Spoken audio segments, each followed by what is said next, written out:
Video பார்த்துட்டு இருக்கிற உங்க எல்லாருக்கும் வணக்கம். இன்னைக்கு நான் 2021 வருஷம் ரிலீஸ் ஆன கிளாஸ் ஹவுஸ் அப்படின்ற ஒரு ஹாலிவுட் படத்தோட கதையை தான் சொல்ல போறேன். இந்த படத்தோட பொன்லைன் பத்திலாம் பேசாம நேரா படத்தோட கதைக்குள்ள போயிடலாம். அதுக்கு முன்னாடி இந்த படத்தை 18 வயசுக்கு மேற்பட்டவங்க மட்டும் பாருங்க. ஏன்னா படத்துல அந்த மாதிரி காட்சிகள் கேட்கப்பட்டது இருக்கு. ஆனா நான் சொல்ல போற இந்த ஒரு வீடியோவை நீங்க யாரு வேணா கேட்கலாம். உங்களுக்கு இந்த படத்தோட கதையை மட்டும் தான் சொல்ல போறேன். மத்தபடி எந்த ஒரு தவறான காட்சிகளும் இந்த வீடியோல காட்டப்படாது. அண்ட் முதல்ல யாராச்சும் இந்த வீடியோ பார்த்துட்டு இருக்கீங்கன்னா நீங்க கேட்டுக்கொண்டிருப்பது தமிழ் சேனல். நான் ஹரிஹரன். இந்த சேனல் உங்களுக்கு பிடிச்சிருக்கணும் மட்டும் சப்ஸ்கிரைப் பண்ணி பக்கத்துல வர பெல் பட்டனையும் சேர்த்து கிளிக் பண்ணிக்கங்க. டெலிகிராம்ல ஃபாலோ பண்ணதவங்க ஃபாலோ பண்ணிக்கங்க. இப்போ நாம இந்த படத்தோட கதைக்குள்ள போயிடலாம். இந்த படத்தோட தொடக்கத்திலேயே கண்ணாடியால செய்யப்பட்ட ஒரு அழகான வீட்டை தான் காட்டுறாங்க. இந்த வீட்டை பொறுத்த வரைக்கும் இந்த வீட்டுல மொத்தம் 6 பேர் வாழ்ந்துட்டு இருக்காங்க. அதுல 5 பேர் வந்து பாத்தீங்கன்னா பெண்கள். ஒரே ஒரு பையன் மட்டும் இந்த வீட்டுல வாழ்ந்துட்டு இருக்காரு. அவருக்கும் வந்து பாத்தீங்கன்னா சரியான ஞாபக சக்தி கிடையாது. இந்த வீட்டை பொறுத்த வரைக்குமே இந்த வீட்டுல இருக்க பெண்களும் சரி ஆணும் சரி இந்த வீட்டை விட்டு வெளில போக மாட்டாங்க. அதே மாதிரி வீட்டை விட்டு வெளியில இருந்து யாராச்சும் உள்ள போறணும்னு சொல்லி பார்த்தா கூட இந்த மாதிரி தான் போட்டு தள்ளிட்டு போயிட்டே இருப்பாங்க. இந்த வீட்டை சேர்ந்த பெண்கள் வந்து வீட்டை விட்டு வெளில போறப்ப கண்டிப்பா வந்து பாத்தீங்கன்னா ஒரு மாஸ்க் மாதிரி ஒண்ணு போட்டுப்பாங்க. இது எதுக்குன்னு சொல்லி கேட்டா இவங்க வந்து பாத்தீங்கன்னா வெளிக்காத்த சுவாசிச்சா இவங்களுக்கு எல்லாத்தையும் மறந்து போயிடும் அப்படின்ற மாதிரி சொல்லிட்டு நம்பிட்டு இருக்காங்க. அதனாலதான் வந்து பாத்தீங்கன்னா அவரை புதைக்கிறப்ப கூட இந்த மாஸ்க போட்டுட்டு இருக்காங்க. இவருக்கு ஒரு தம்பி ஒருத்தர் இருக்காருன்னு சொன்னால அவர் வந்து பாத்தீங்கன்னா இந்த மாதிரி வீட்டை விட்டு வெளில போறப்ப மாஸ்க் போடாம போயிருக்காரு. அதனாலதான் வந்து பாத்தீங்கன்னா அவருக்கு இந்த மறதி வியாதி வந்துருச்சு அப்படின்ற மாதிரி சொல்லிட்டு அங்க இருக்கிற எல்லாரும் நம்பிட்டு இருக்காங்க. இப்படி உங்களோட வாழ்க்கை போயிட்டு இருக்கப்ப ஒரு நாள் வந்து பாத்தீங்கன்னா ஹீரோயின் வீட்டு வாசல்ல நின்னுட்டு வெள்ளை அரைச்சு வராங்களா அப்படின்ற மாதிரி சொல்லிட்டு காவல் காத்துட்டு இருக்காங்க. அப்ப அந்த இடத்துக்கு வந்து பாத்தீங்கன்னா புதுசா ஒரு நபர் வராரு. அந்த நபரை பாக்குறதுக்கு ஒரு மாதிரியா இருக்கு அப்படின்னு சொல்லிட்டு ஹீரோயின் சுடலாம் அப்படின்ற மாதிரி சொல்லிட்டு துப்பாக்கி எடுத்து நிக்கிறாங்க. அப்ப வந்து பாத்தீங்கன்னா அந்த நபர் திடீர்னு மயக்கம் போட்டு விழுந்துட்டாரு. ஹீரோயின் இது வரைக்குமே வந்து பாத்தீங்கன்னா இந்த வீட்டுக்குள்ள யாரையும் புதுசா கூட்டிட்டு வந்தது கிடையாது. பட் அந்த நபரை பாக்குறப்ப பாவமா இருக்கு அப்படின்றக்காக என்ன பண்றாங்கன்னா தன்னோட வீட்டுக்குள்ள கூட்டிட்டு வராங்க. அவரை பார்த்ததுமே அவங்க அம்மாக்காரி என்ன பண்றாங்கன்னா செம்மையா சண்டை போட்டுட்டு இருக்கா. அம்மா இவன் யாருன்னே தெரியாது, இவனுக்கு எதுக்கு இங்க கூட்டிட்டு வந்த, பாக்குறதுக்கு ஆளு வினோதமா இருக்கான், ஏதாச்சும் பிரச்சனை வந்துற போது இவனை கூட்டிட்டு போ அப்படின்ற மாதிரியும் நீ இந்த மரம் திருப்பி பண்ணக்கூடாது அப்படின்ற மாதிரியும் ஹீரோயின் கிட்ட வந்து பாத்தீங்கன்னா செம்மையா கத்திட்டு இருக்காங்க. அப்போ ஹீரோயின் ஒரு விஷயத்த சொல்றாங்க. அம்மா இவனை பாக்குறதுக்கு லூக்கா மாதிரி இருந்துச்சு, ஒரு வேளை போடி போனோம் திருப்பி வந்துட்டானோ அப்படின்றக்காக தான் கூட்டிட்டு வந்தா அப்படின்ற மாதிரி சொல்றப்ப லூக்கா அப்படின்ற பேரை கேட்டதுமே ஹீரோயின் அம்மா வந்து பாத்தீங்கன்னா அமைதியாயிட்டாங்க. அதுக்கடுத்து இவனை செக் பண்ணி பாக்குறப்ப இவன் உடம்புல வந்து பாத்தீங்கன்னா கால் அடிபட்டு இருக்கிறது தெரிய வருது. அதனால என்ன பண்றாங்கன்னா அவனுக்கு வைத்தியம் பார்த்துட்டு இருக்காங்க. அப்படி வைத்தியம் பார்த்துட்டு அவனை அதே வீட்டுல வந்து பார்த்தா தங்க வைக்கிறாங்க. மறுநாள் அந்த நபர் தூக்கத்திலிருந்து ஏந்திரிக்கும் போதுதான் தெரியுது தான் ஒரு வீட்டுல இருக்கிறதாகவும் அவரை வந்து பார்த்தீங்கன்னா கை கால்லாம் கட்டி போட்டிருக்காங்க. அது மட்டும் இல்லாம அவர் காயத்துக்கு பார்த்தீங்கன்னா மருந்து போட்டிருக்காங்க அப்படின்ற எல்லாமே தெரிய வருது. அப்போ வந்து பார்த்தீங்கன்னா ஹீரோன் போயிட்டு நீங்க நல்லா இருக்கீங்களா, உங்களுக்கு எந்த பிரச்சனையும் இல்லையா அப்படின்ற மாதிரி சொல்லி பேசிட்டு இருக்கேன். நான் நல்லா இருக்கேன், பட் நான் எங்க இருக்கேன் அப்படின்ற மாதிரி சொல்லிட்டு அவன் கேள்வி கேட்கிறப்ப கரெக்டா அந்த இடத்துக்கு வந்து ஹீரோன் அக்கா என்ன பண்றாங்கன்னா ஏய் இப்ப இங்க யாருன்னே தெரியாது இவங்க கிட்ட எதுக்கு பேசிட்டு இருக்க, நம்ம தம்பி வந்து பார்த்தீங்கன்னா படிக்கல ரெஸ்ட் ரூம் போயிட்டான், அதை போய் கிளீன் பண்ணலாம்ப்பா அப்படின்ற மாதிரி சொல்லி கூப்பிடுறேன். அது கிரண் என்ன சொல்றானா கொஞ்சம் வெயிட் பண்ணுங்க நான் போய் அதை கிளீன் பண்ணிட்டு வரேன் அப்படின்ற மாதிரி சொல்லிட்டு நேரம் என்ன பண்றானா அதெல்லாம் போய் கிளீன் பண்ணிட்டு இருக்கான். எனக்கு ஒண்ணுமே புரியல இங்க என்னடா நடந்துட்டு இருக்கு அப்படின்ற மாதிரி சொல்லி பார்த்துட்டு இருக்கான். இவன் கண்ணை மூச்சிட்டான் அப்படின்ற விஷயம் வந்து பார்த்தா கிரணோட அம்மாக்கு தெரியுது. அவங்க என்ன பண்றாங்கன்னா நேரம் அவங்க கிட்ட போயிட்டு அம்மா நீ யாரு, நீ எப்படி இதுக்குள்ள வந்த அப்படின்ற மாதிரி சொல்றப்ப அவன் என்ன பண்றானா தன்னோட பேரை சொல்லிட்டு நான் எப்படி இந்த இடத்துக்குள்ள வந்தேன் அப்படின்னு சொல்லிட்டு தெரியல, ஆனா வந்து பார்த்தா உள்ள வரும்போதே வாங்கிட்டேன், கண்ணை மூச்சு பாக்குறப்ப இந்த இடத்துல இருக்கேன், எனக்கு என்ன ஆச்சுன்னு சத்தியமா ஞாபகம் இல்ல அப்படின்ற மாதிரி சொல்றான். சரி உனக்கு ஞாபகம் வரைக்கும் நீங்க ஏறு அப்படின்ற மாதிரி சொல்லிட்டு அவங்க அம்மா போறாங்க. அப்போ கூட வந்து பார்த்தீங்கன்னா அவன் கையை காலை எல்லாத்தையுமே கட்டி போட்டு தான் வச்சிருக்காங்க. ஏன்னா ஆளு பாக்குறதுக்கு முரடாக்கா அவுத்து விட்டா ஏதாச்சும் பண்ணிடுவான் அப்படின்ற மாதிரி சொல்லிட்டு அவங்க நினைக்கிறாங்க போல இருக்கு. அதுக்கடுத்து கிரண் வந்து பார்த்தீங்கன்னா அவங்க கிட்ட நெருங்கி பழக ஆரம்பிக்கிறாங்க. உனக்கு என்ன வேணும் கேளு, அப்படி வேணும் இப்படி வேணும், இந்த வீட்டை பாரு அந்த டிராயிங்க போற அப்படின்னு சொல்லிட்டு அவங்க கிட்ட வந்து பார்த்தீங்கன்னா ஏதோ ஃப்ரெண்டு மாதிரி ரொம்ப நெருங்கி நெருங்கி பழகிட்டு இருக்காங்க. இந்த ஒரு விஷயம் வந்து பார்த்தீங்கன்னா கிரணோட அக்காவுக்கும் சரி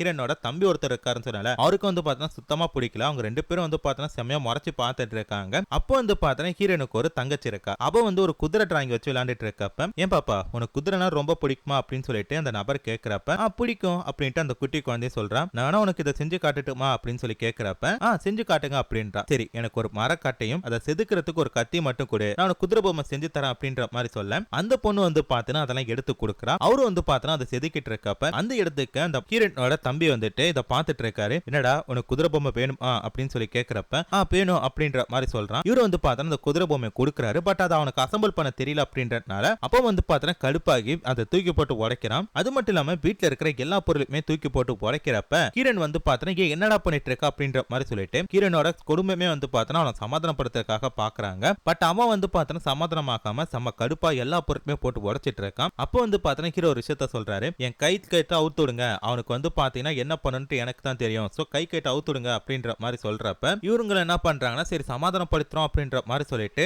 கொஞ்சம் பயத்தோட கை கட்ட அவுத்துறாங்க. அவன் சொன்ன மாதிரியே வந்து பார்த்தா அவனை சமாதானப்படுத்திட்டான். இதனால வந்து பார்த்தா கிரண் அம்மா சந்தோஷப்பட்டுட்டு தம்பி நீ எவ்வளவு நாள் வேணாலும் இங்க இருக்கலாம், இனிமேட்டு இந்த வீட்டுல உனக்கு பங்கு உண்டு அப்படின்ற மாதிரி சொல்றாங்க. இது வந்து பார்த்தா ஹீரனோட அக்காவுக்கு சுத்தமா பிடிக்கல. அப்போ வந்து பாத்தீங்கன்னா இவன் ஏற்கனவே ஹீரன் கூட சுத்திட்டு இருந்தாலாச்சா, இப்போ வந்து பார்த்தா ஹீரன் என்ன பண்றானா அப்பா கூட தான் சுத்திட்டு இருக்கான். இந்த வீட்டை வந்து பார்த்தா லூக்கா அப்படின்ற ஒருத்தர் பேரை சொல்லியிருப்பாங்களே அவன் யாரு அப்படின்னு சொல்லிட்டு கண்டுபிடிக்கணும் அப்படின்றதுக்காக ஹீரனோட அக்கா கிட்ட போயிட்டு லைட்டா மண்டையை கழுவி லூக்கா அப்படின்னு சொல்றீங்களா அவன் யார் அப்படின்னு சொல்லி கேட்கறப்ப அதெல்லாம் எனக்கு தெரியாது, இந்த மாதிரி என்கிட்ட எல்லாம் பேசுறாள் வச்சுக்காத அப்படின்ற மாதிரி அந்த பொண்ணு சொல்லிட்டா. இவனு வந்து பாத்தீங்கன்னா சரி ஓகே அப்படின்ற மாதிரி சொல்லிட்டு அந்த இடத்தை விட்டு போயிட்டான். அப்படி ஒரு நாள் வந்து பாத்தீங்கன்னா ஹீரனும் அவனு வந்து பெல்ல பாதுகாத்துட்டு இருக்கப்ப ஒருத்தன் வரான். அவனை பார்த்தமே ஹீரன் என்ன பண்றானா பொட்டுன்னு போட்டு தள்ளிட்டா. போட்டு தனக்கு அடுத்தது தலைமைக்கு என்ன பண்றானா இந்த பொண்ணு கூட கொஞ்சம் அப்படி இப்படி இருக்க ஆரம்பிக்கிறான். அப்படி இப்படி இருந்துட்டு இவங்க ரெண்டு பேரும் என்ன பண்றாங்கன்னா பக்கத்துல ஒரு ரூம்ல போயிட்டு கொஞ்சம் அப்படி இப்படி இருக்காங்க. அந்த ஒரு விஷயத்தை வந்து பாத்தீங்கன்னா ஹீரனோட அக்கா ஒரு மாதிரி பார்த்துட்டு இருக்கான். அப்படி சம்பவம் பண்ணி முடிச்சதும் நிறைய ஹீரன் அக்கா கிட்ட போயிட்டு நாங்க ரெண்டு பேரும் ஒன்னா இருந்ததை நீ பாத்துட்ட அப்படின்னு சொல்லிட்டு எனக்கு தெரியும், வாயன் நம்ம ரெண்டு பேரும்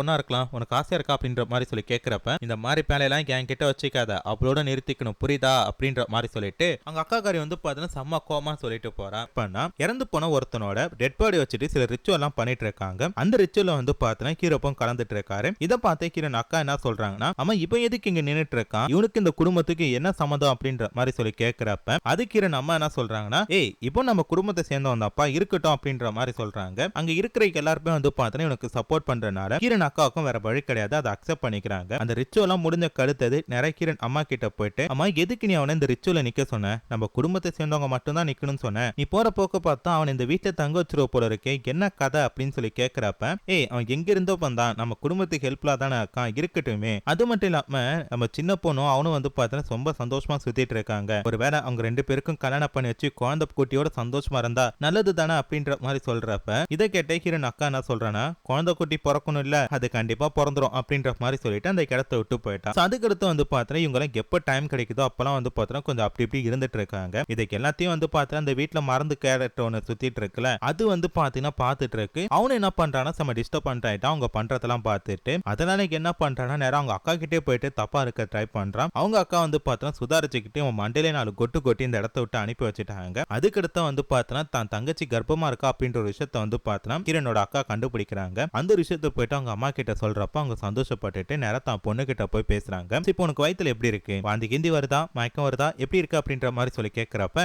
அந்த பொண்ணுக்கு ஒண்ணுமே புரியல, என்னமா சொல்றீங்க அப்படின்ற. புரியுது மாசமா இருக்கிறத மறைக்க பாக்குறேன் அப்படின்ற மாதிரி சொல்றப்ப அப்படிலாம் கிடையாது, நான் அப்படிலாம் இருந்தா சொல்லியிருப்பானே அப்படின்ற மாதிரி சொல்றப்ப இவங்க வந்து பார்த்தா பிரெக்னன்சியா இருக்கிறப்ப சில சிம்டம்லாம் சொல்றாங்க. அந்த பொண்ணு அதுக்கெல்லாம் அக்செப்ட் பண்றப்ப ஆமா நீ கர்ப்பமா இருக்க அப்படின்ற மாதிரி சொல்றாங்க. ஒரு பொண்ணுக்கு வந்து பார்த்தீங்கன்னா அடையாளம் அவ கர்ப்பமா இருக்கிறது, அதை வந்து பார்த்தீங்கன்னா நம்ம யாராலையும் தடுக்க முடியாது, இது கடவுள் கொடுத்த ஒரு பிறப்பு, நீ குழந்தை பெத்ததுக்கு அடுத்தது உனக்கு இன்னொரு பிறப்பு வரப்போகுது அப்படின்ட்டு அவங்க ரொம்ப சென்டிமெண்டெல்லாம் பேசிட்டு இருக்காங்க. இப்போ வந்து பார்த்தீங்கன்னா ஒரு விஷயத்த சொல்றாங்க. அந்த விஷயத்தை கேட்டு ஹீரன் வந்து பார்த்தீங்கன்னா செம்ம கடுப்பாயிட்டா. அது என்னன்னு சொல்லி கேட்டீங்கன்னா கல்யாணத்துக்கு அடுத்தது உனக்கு குழந்தை பிறக்க போது அந்த குழந்தை பிறந்த கருத்தை வந்து பார்த்தீங்கன்னா ஹீரன் இந்த வீட்டுல இருக்கக்கூடாது, அவன் வீட்டை விட்டு வெளில போகணும் அப்படின்றாங்க. அவன் எதுக்கு போகணும் அப்படின்ற மாதிரி சொல்லிட்டு ஹீரன் கேட்கிறப்ப என்ன தெரியாத மாதிரி பேசிட்டு இருக்க, இந்த வீட்டுல வந்து பார்த்தீங்கன்னா மொத்தம் 6 பேர் தான் இருக்கணும், அவனை சேர்த்த 7 பேரு, உன் குழந்தை பிறந்த 8 பேர் இல்ல அது எப்படி அப்படின்ற மாதிரி சொல்றப்ப இல்ல எனக்கு தெரிஞ்சு அவன் இருக்கணும் அப்படின்ற மாதிரியும் கடைசி வரைக்கும் நான் அவன் கூட தான் இருக்க போறான் அப்படின்ற மாதிரி ஹீரன் சொல்றாங்க. இந்த விஷயத்தை போயிட்டு நேரா அவன் கிட்ட சொல்றப்ப அவன் என்ன சொல்றானா ஏய் நீ எதுக்கு பைத்தியம் மாதிரி பயந்துட்டு இருக்க, நான் வந்து உன்னை விட்டுட்டு எங்கேயும் போக மாட்டேன், நம்ம ரெண்டு பேரும் கடைசி வரைக்கும் ஒன்னா தான் இருக்க போறோம் அப்படின்ற மாதிரி சொல்லிட்டு இருக்கான். இந்த விஷயத்தை போயிட்டு தான் மாமியார் கிட்ட கேட்கிறப்ப அதுக்கு அவங்க என்ன சொல்றாங்கன்னா எங்க குடும்பத்தோட ரூல்ஸ் எல்லாம் மாற்ற முடியாது, மொத்தம் 6 பேர் தான் இந்த வீட்டுல இருக்கணும், நீ போயிடு அப்படின்ற மாதிரி சொல்றாங்க. அப்போ வந்து பார்த்தீங்கன்னா இவங்க என்ன பண்றானா அந்த பாட்டி அம்மாவை போட்டு தள்ளிட்டு ஒண்ணு தெரியாத மாதிரி ஹீரன் கிட்ட போய் படுத்துட்டான். மறுநாள் அவங்க இறந்து போனதை பார்த்துட்டு வீட்டுல இருக்கிற எல்லாருமே வந்து பார்த்தீங்கன்னா எப்படி செத்துருப்பாங்க அப்படின்ட்டு செம்ம கோவத்துல இருக்காங்க. அப்போ வந்து பார்த்தீங்கன்னா பாண்டடா போயிட்டு அந்த மறதிக்காக ஒரு பையன் இருக்கான்ல